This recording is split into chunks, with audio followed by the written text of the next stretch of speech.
આપણા જિલ્લામાં ટોટલ જે છે આ 361 પેટ્રોલ પંપ્સ જે છે આ કાર્યરત છે અને આ 361માં આઈઓસીએલના 108, બીપીસીએલના 82, એચપીસીએલના 86, ન્યારાના 59, શેલના 8 અને રિલાયન્સ જીઓના 18 પંપ આવે છે.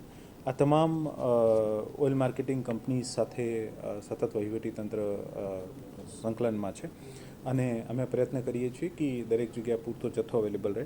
આજની તારીખમાં પેટ્રોલનો જે આપણો સ્ટોક છે આ 46% પેટ્રોલનો સ્ટોક્સ અવેલેબલ છે અને ડીઝલનો 33% સ્ટોક્સ અવેલેબલ છે અને તમામને સૂચના આપવામાં આવી છે કે કોઈ પણ પંપ ડ્રાય નહીં થાય અને અથવા માણસો જતા હોય તો આને નિયમિત પુરવઠો જે છે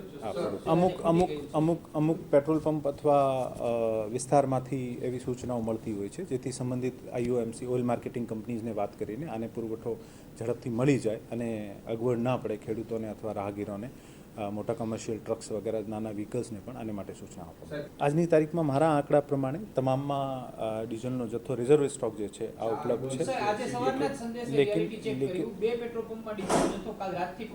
લેકિન અમુક આજના આપ બધાએ જાણીએ છીએ કે અગાઉમાં પણ આપણે અહીંયા એક ક્રાઇસિસની સ્થિતિ થઈ હતી જ્યારે એક પેનિક બાઇંગના કેસના કારણે ઘણી બધી લાઈનો લાગી હતી. એવા કેસીસ થતા હોય છે ને એવા કેસીસમાં પછી આપણે આને વાત કરીને ઓઇલ માર્કેટિંગ કંપનીને વાત કરીને આને ઝડપથી ડીઝલ અથવા પેટ્રોલનો જથ્થો જે છે સમયસર મળે.